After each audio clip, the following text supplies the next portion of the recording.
आज हम आपको बताने वाले हैं नींबू के पौधे के ऊपर कौन कौन सी बीमारियां लगती हैं और उनका क्या इलाज करना चाहिए। दोस्तों, नींबू के पौधे के ऊपर दूसरे पौधों की तरह दो ही बीमारियां लगती हैं। दो तरह की बीमारियां होती हैं, एक मिट्टी के अंदर लगने वाली बीमारियां और एक पौधे के पत्तों के ऊपर लगने वाली बीमारियां। मिट्टी के अंदर लगने वाली दो बीमारियाँ होती हैं।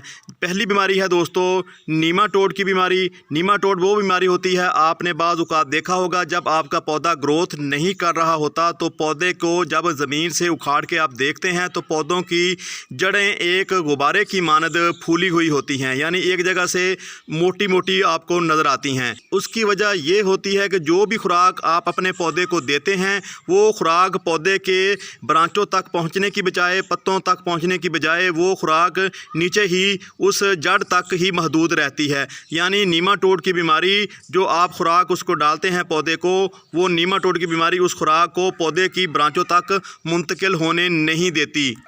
जब पौधे को खुराक मिलना बंद हो जाती है तो आहिस्ता आहिस्ता आपका नींबू का पौधा या तो मर जाता है या फिर दोस्तों उसकी ग्रोथ रुक जाती है। दोस्तों, पौधों पर लगने वाली, जड़ों में खासकर लगने वाली आज की दूसरी बीमारी जिसको आप जानते हैं उसका नाम है फंगस। हमारे ज़्यादातर पौधे फंगस की वजह से मर जाते हैं। फंगस एक ऐसी नामराद बीमारी है जिसकी वजह से हमारे पौधों की जड़ें गल जाती हैं। जड़ें गलने की वजह से पौधों के ऊपरी वाले हिस्से को खुराक की फराहमी बंद हो जाती है। नींबू के पौधे के ऊपर लगने वाली जो तीसरी बीमारी है वो है दोस्तों इंसेक्ट की बीमारी। जैसे बहुत सारे कीड़े मकोड़े होते हैं वो पौधों के ऊपर हमलावर हो जाते हैं। मैं इनको इतना ख़तरनाक नहीं समझता। ये जो कीड़े मकोड़े होते हैं इनको देखना आसान होता है बनिस्बत जड़ वाली बीमारी जैसे नीमाटोड है या फंगस है। आप पौधों के ऊपर, पत्तों के ऊपर लगने वाले इन कीड़ों को आप आसानी से हाथों की मदद से रिमूव भी कर सकते हैं। अगर हाथों की मदद से रिमूव नहीं होते तो फिर आप इनको किसी ऑर्गेनिक पेस्टिसाइड या फिर दोस्तों केमिकल पेस्टिसाइड से इनको आप तलफ भी कर सकते हैं।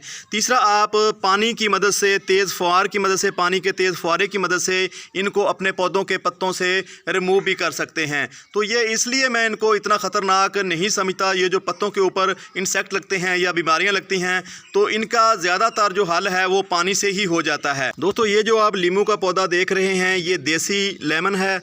ये साल में एक ही दफ़ा इसके ऊपर फ्रूट आता है। तो ये जो चाइना वाला लेमन होता है ये सदाबहार होता है, एक फ्रूट ख़त्म नहीं होता, दूसरा फ्रूट इसके ऊपर आना शुरू हो जाता है। आज हम पौधे का इलाज भी करेंगे और पौधे को दोस्तों खुराक भी देने जा रहे हैं। हम अपने इस नींबू के पौधे का किस तरह इलाज करने जा रहे हैं, कौन कौन सी चीज़ें हम इसको देने जा रहे हैं, कौन कौन से ऑर्गेनिक पेस्टिसाइड हैं, फंगीसाइड हैं और फर्टिलाइज़र हैं जो हम अपने पौधे के ऊपर इस्तेमाल करने जा रहे हैं, ये हम आपको थोड़ी देर बताते हैं। इसको खाद देने से पहले एक काम करना है। काम वो ये है कि हमने ऊपर वाली जो मिट्टी है, इसकी ऊपरी सतह है, इसको थोड़ा थोड़ा इस तरह आपने पीछे हटा लेना है। आपने ऊपर वाली मिट्टी को पीछे हटाते रहना है जब तक इसकी फीडर रूट जो हैं वो आपको नज़र आना नहीं शुरू हो जाती। दोस्तों, जब आपको लगे कि इसकी फीडर रूट नज़र आना शुरू हो गई हैं तो फिर आप ऊपर से मिट्टी हटाना बंद कर दें। जैसा कि आप यहाँ पे देख रहे हैं, इस जगह पे आपको ये जड़ें इसकी जो हैं फीडर रूट जो खुराक हासिल करती हैं वो नज़र आना शुरू हो गई हैं। तो यहाँ से हम मिट्टी हटाना बंद कर देते हैं। इसी अमल को आपने पौधे के चारों तरफ करना है। आप देख रहे हैं कि ऊपर थोड़ी सी मिट्टी की परत है। मिट्टी में दोस्तों यहाँ पे गोबर की खाद आपको नज़र आ रही होगी। तो आपने ऊपर वाली सारी मिट्टी को हटाते जाना है। दोस्तों, आप यहाँ पे देख रहे होंगे कि काफ़ी सारी जो फीडर रूट हैं नज़र आना शुरू हो चुकी हैं। तो हमने ये प्रोसेस मुकम्मल कर लिया है। अब हम इस पौधे को खाद देने जा रहे हैं। आइए देखते हैं हम कौन से फर्टिलाइज़र अब इस पौधे को देने जा रहे हैं।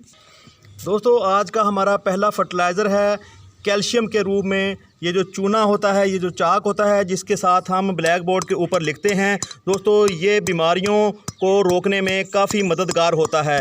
ख़ासकर वो बीमारियां जो ज़मीन से ऊपर की तरफ रुख करती हैं वो पौधे के ऊपर हमला नहीं कर सकेंगी। ये जो कैल्शियम होता है ये फ्रूट को गलने और कीड़े पड़ने से भी बचाता है। तो आपने इसका ज़्यादा इस्तेमाल नहीं करना। साल में या 6 माह बाद एक दफ़ा ही अपने पौधे को डाल देंगे तो ये काफ़ी होगा। आपने कुछ इस तरह पौधे की मिट्टी के ऊपर आपने इसको बखेर देना है। दोस्तों आज की हमारी दूसरी फर्टिलाइज़र है, दूसरा फंगीसाइड है, दूसरा पेस्टिसाइड है। ये है दोस्तों नीम खली। नीम खली NPK इसमें मौजूद होता है, इसमें नाइट्रोजन होती है, इसमें पोटाशियम होता है, इसमें फास्फोरस होती है, इसमें वो सारे न्यूट्रिएंट मौजूद होते हैं दोस्तों जो पौधे की खुराक होते हैं। दोस्तों ये दो तरह से पौधे की बीमारियों को रोकती है। पहले नीमाटोड की बीमारी को रोकती है, दूसरा पौधे में फंगस लगने नहीं देती। दोस्तों आप इसको घर पे भी तैयार कर सकते हैं, आप इसको ऑनलाइन भी मंगवा सकते हैं। घर पे आप कुछ इस तरह तैयार कर सकते हैं, जब पौधे के ऊपर निमोलियाँ लगती हैं तो आप उन निमोलियों को इकट्ठा करके इनको सुखा के पीस सकते हैं, जो बाद में आपके बहुत ही काम आने वाला है। आपके पौधों की तमाम जुमला बीमारियों का ये इलाज है। तो आपने इसको भी इस तरह पौधे के चारों तरफ जो है ना बिखेर देना है, जड़ के करीबी एरिया में। दोस्तों आज का तीसरा ऑर्गेनिक फर्टिलाइज़र हमारे पास लकड़ी की राख की शक्ल में मौजूद है। ये आपको फ्री में मिल जाती है। पहले वाली दो खादें भी आप फ्री में अपने घर पे ही तैयार कर सकते हैं, कोई महंगी नहीं है, बहुत आसानी से आपको मिल जाती हैं। ये जो लकड़ी की राख है ये तो बहुत ही ईज़िली प्रोवाइड हो जाती है। तो इसका काम भी पौधे की जड़ों में लगने वाली जुमला बीमारियों का इलाज करना है। दोस्तों इसका दूसरा काम ये है कि इसमें काफ़ी क्वांटिटी में पोटाश मौजूद होता है, जो पौधे के ऊपर लगने वाले फ्रूट का साइज़ इंक्रीज़ करता है। लकड़ी की राख को भी आपने साल में एक दफ़ा या फिर हर 6 माह बाद अपने पौधे को दे सकते हैं जड़ों के करीबी एरिया में। हमारी अगली जो खाद है फर्टिलाइज़र है वो है गाय के गोबर से तैयार शुदा वर्मी कंपोस्ट। दोस्तों ये फुली नाइट्रोजन खाद होती है। आपके पौधे अगर ग्रोथ नहीं कर रहे, उनके ऊपर पत्ते नहीं आ रहे, आपके पौधे लश ग्रीन नहीं हो रहे, तो फिर आप अपने पौधों की मिट्टी में इसको लाजमी शामिल करें। दोस्तों ये बहुत ही इफ़ेक्टिव होती है, ख़ासकर उन पौधों के लिए जो आपने गमलों में ग्रो किए होते हैं। तो ये मिट्टी के अंदर जो पानी का लेवल होता है उसको बेहतर रखती है, उसको मेंटेन रखती है। तो दूसरा मिट्टी को ये नरम बनाती है, भुरभुरा बनाती है। तो आपने इसको अपने पौधों को गाहे बगाहे देते रहना है। दोस्तों ये कुदरत की तरफ से बहुत बड़ा कीमती तोहफ़ा है। जब अपने पौधों को आप ये खाद डाल दें तो आपने ये जो साइड पे की हुई मिट्टी है फिर इसको उस जगह पे डाल दें जहाँ से इसको पीछे किया था, कुछ इस तरह।